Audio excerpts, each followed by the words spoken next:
ये तस्वीर देख रहे हैं आप, ये है अजय पाल शर्मा, यूपी कैडर के आईपीएस है। इनको केंद्र सरकार ने, चुनाव आयोग ने ऑब्जर्वर बनाकर बंगाल चुनाव में इनकी ड्यूटी लगाई है। लेकिन अब इनकी जो वीडियो आ रही है सामने, सोचिए ये टीएमसी के कार्यकर्ताओं को धमकाते हुए नजर आ रहे हैं। साथ ही साथ अब टीएमसी की सांसद महुआ मोइत्रा ने भी इनके खिलाफ मोर्चा खोल दिया है और उन्होंने इनकी पुरानी वीडियो महिला के साथ डांस करते हुए सोशल मीडिया पर डाल दी है, जिस पर लोग कह रहे हैं कि दरअसल ये अधिकारी की निष्पक्षता पर सवाल उठाता है कि आखिर ऐसे आईपीएस को बंगाल में ऑब्जर्वर बनाकर भेजना कहां तक ठीक है। वहीं दूसरी तरफ अखिलेश यादव ने इनको एजेंट कहा है कि रामपुर और संभल में टेस्ट करने के बाद अब ऐसे अधिकारी को बंगाल भेज दिया है और ये वो अधिकारी हैं जो निष्पक्षता से काम नहीं करते हैं और अगर जब भी सरकार बदलेगी तो हम इनकी जांच करेंगे और इनका पीछा करेंगे। ये छिप नहीं सकते जिस तरीके के ये कुकर्म कर रहे हैं। तो सोचिए, बंगाल में मामला पूरा हाई अलर्ट है और कल 29 तारीख को वहां पर वोटिंग होनी है। सोचिए, अब खबर आ रही है कि ईडी, सीबीआई, एनआई और सीएपीएफ के जवानों के बाद अब एनआई की टीम भी वहां पहुंच चुकी है। तो हर तरीके से वहां पर चुनाव जीतने की कोशिश की जा रही है। लेकिन जब से इनकी वीडियोस वायरल हो रही है, सोचिए ये घरों में जाकर धमकाने की वीडियो सोशल मीडिया पर वायरल हो रही है। देखिए, सबसे पहले अखिलेश यादव ने लिखा है, पश्चिम बंगाल में भाजपा ने ऑब्जर्वर के नाम पर रामपुर व संभल में टेस्ट किए हुए अपने एजेंट भेजे हैं। अखिलेश यादव एजेंट बुला रहे हैं इनको, लेकिन इनसे कुछ होने वाला नहीं है। दीदी है, दीदी ही रहेंगी।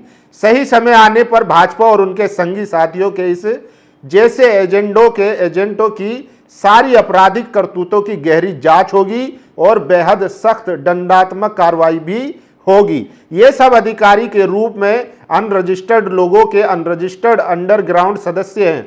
हम इन्हें भागने नहीं देंगे, न भूमिगत होने देंगे। ये खोद के लाए जाएंगे और उनके कुकृतियों के लिए कानूनी सजा भी पाएंगे।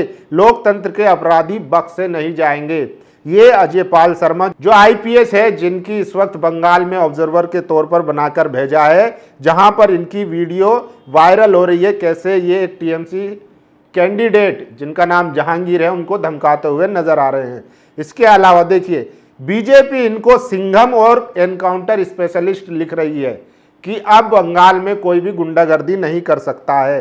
तो लोग सवाल पूछ रहे हैं कि आखिर चुनाव आयोग कहाँ है जब इन अधिकारियों की। और सोचिए, ये वीडियो कौन बना रहा है? ये रील का जो एक चस्का है अधिकारियों पे जो चढ़ा हुआ है, कहीं भी जाते हैं और जिस तरीके से वीडियो बनाकर वायरल करते हैं, इस पर भी सवाल उठ रहे। देखिए, हमने बतौर किसी आईपीएस को चुनाव में इस तरह से घर में घुसकर ओवर ड्यूटी करते नहीं देखा। बंगाल में इस ऑफिसर का ड्यूटी के पीछे दूसरा इंटरेस्ट साफ दिख रहा है। चुनाव आयोग को इस मामले को गंभीरता से लेना चाहिए।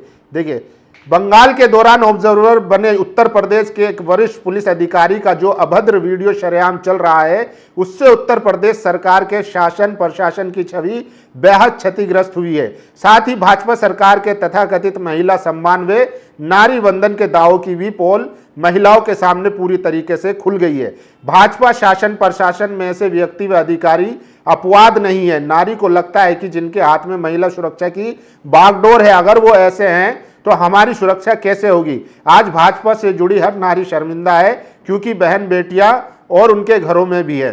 देखते हैं इनका निलंबन बर्खास्त की कितनी जल्दी होती है। तो अखिलेश यादव फुल फायर है इनके ऊपर। और देखिए, इसी को लेकर क्रांति कुमार ने भी कई सवाल उठाए हैं। सोचिए, लिखते हैं, चुनाव आयोग ने यूपी कैडर के आईपीएस अधिकारी अजय पाल शर्मा को ऑब्जर्वर के तौर पर पश्चिम बंगाल में ड्यूटी लगाई है। उन पर आरोप है वे मुख्यमंत्री योगी आदित्यनाथ और बीजेपी सरकार के करीबी है। विवाद तब बढ़ा जब अजय पाल शर्मा ने टीएमसी उम्मीदवार को डांटने वाला वीडियो सोशल मीडिया पर वायरल किया। समाजवादी पार्टी के अध्यक्ष अखिलेश यादव ने अजय पाल शर्मा को ऑब्जर्वर बनाए जाने पर कड़ा विरोध जताया है। उन्होंने कहा है, बीजेपी ने अपना रामपुर और संभल में टेस्ट किए हुए एजेंट को पुलिस ऑब्जर्वर बनाकर भेजा। अखिलेश यादव ने आगे कहा, सरकार में आने पर सख्त कार्रवाई करेंगे।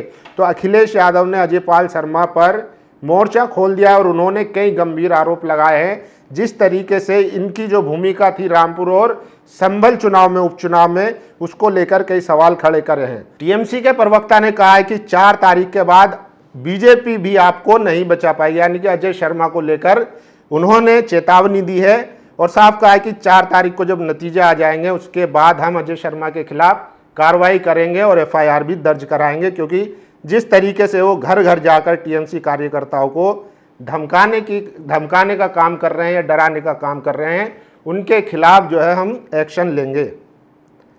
संजय सिंह ने लिखा है, बंगालियों से गुंडागर्दी बीजेपी को महंगी पड़ेगी, ये अधिकारी नहीं भाजपा के कार्यकर्ता है। बंगाल में जाकर बंगालियों को गाली देना, उनके घरों में घुसकर उनकी महिलाओं के साथ बदसलूकी करना, ये बंगाली और बंगालियत का अपमान है। बंगाल की जनता इस अपमान का बदला बीजेपी की जमानत जब्त कराकर लेगी, ये संजय सिंह ने लिखा है। वहीं दूसरी तरफ बीजेपी के अजय आलोक है, उन्होंने लिखा है, लातों के भूत बातों से नहीं मानते, रिजल्ट आने तक कहीं निपट ना जाए, डराएगा तो ठोक दीजिएगा दीदी को। मतलब ममता बनर्जी को लेकर कह रहे हैं बीजेपी के नेता कि अगर वो ज़्यादा गुंडागर्दी करे तो उनको ठोक दीजिएगा, ऐसी भाषा का इस्तेमाल बीजेपी के प्रवक्ता कर रहे हैं। तो इससे आप अंदाज़ा लगा सकते हैं कि किस तरीके की वहाँ पर धांधली चल रही है। और सोचिए, आईपीएस अजयपाल शर्मा को अकड़ दिखाना पड़ा भारी, यूपी के encounter specialist IPS Ajaypal Sharma, एक और वीडियो वायरल हो रहा है जिसमें दूसरे चरण में जिन सीटों पर चुनाव होने हैं उन्हें तृणमूल कांग्रेस के गढ़ माना जाता है। यहां पर वोटरों को प्रभावित किए जाने की आशंका को देखते हुए चुनाव आयोग ने बड़ा दांव खेला है। सीएम योगी आदित्यनाथ के पसंदीदा अधिकारियों में से एक तेज तर्रार आईपीएस अजयपाल शर्मा को पुलिस पर्यवेक्षक बनाया गया है। और अब जहांगीर, जिनको आईपीएस अजयपाल शर्मा धमकी देते हुए सुनाई दे रहे थे, अब उनका जवाब आया। उन्होंने कहा है, आईपीएस अजयपाल शर्मा जिस टीएमसी सांसद को धमकी दे रहे थे, उनके घर पर जाकर उनके परिवार वालों को डरा रहे थे, अब उनका जवाब आया। उन्होंने कहा, ये लोग बहुत खेल दिखा रहे हैं, खेल तुमने शुरू किया है, खत्म हम करेंगे। जहांगीर ने आगे कहा, पिक्चर अभी बाकी है दोस्त, अभी तो खेल शुरू हुआ है। तुम लोग सोच रहे हो कि सीआरपीएफ के लोगों को लाकर हमें डरा देंगे, लेकिन अगर यहाँ के लोग पैदल चले तो तुम लोग हवा में उड़ जाओगे। उन्होंने कहा कि लोकतंत्र में जनता सबसे बड़ी है और जनता अगर सड़कों पर निकलेगी तो जितने भी बीजेपी के या सेंट्रल के वहाँ पर जवान हैं, सीआरपीएफ हो, सीएपीएफ हो, उनको सबको पीछे हटना पड़ेगा। तो जहांगीर का भी बयान आ चुका है। वहीं दूसरी तरफ महुआ मित्रा ने लगातार इनके जो पिछले कारनामे हैं, चाहे वो बार में महिलाओं के साथ डांस करने की वीडियो हो या फिर संभल और रामपुर उत्तर प्रदेश में जिस तरीके से इनकी भूमिका रही थी उपचुनाव के दौरान, उसको लेकर अखिलेश का रवैया, उन्होंने साफ कहा है कि ऐसे अधिकारी, जितने भी अधिकारी हैं जिन्होंने लोकतंत्र के साथ गद्दारी की है, ड्यूटी पर रहते हुए ईमानदारी से अब काम नहीं किया है, हम उनको छोड़ेंगे नहीं।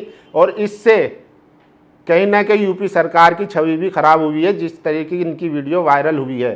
तो अखिलेश यादव ने भी मोर्चा खोला है और साफ कहा है कि वक्त आने पर, सरकार बदलने पर इनके खिलाफ सख्त एक्शन लिया जाएगा।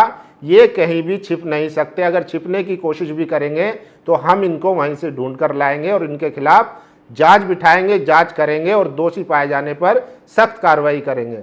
कि आप लोगों को क्या लगता है, क्या बंगाल में वाकई में जो चुनाव आयोग पर आरोप लग रहे हैं और जिस तरीके से वहां पर अर्धसैनिक बलों का डिप्लॉयमेंट किया जा रहा है, तमाम एजेंसियां वहां पर मौजूद हैं, ऐसे में ममता बनर्जी बीजेपी से कितना लड़ पाती है, कितना उनको टक्कर दे पाती है, ये आने वाली 4 तारीख को पता चल जाएगा।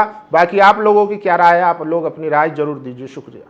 नेशनल दस्तक की आपसे गुजारिश है कि अगर इसको बचाना चाहते हैं तो नेशनल दस्तक को सब्सक्राइब करने के लिए रेड कलर के सब्सक्राइब बटन को दबाएं, फिर बेल आइकन की घंटी दबाएं। नेशनल दस्तक को बचाने के लिए बहुत जरूरी है कि हर खबर को शेयर करें, लाइक करें, कमेंट जरूर करें।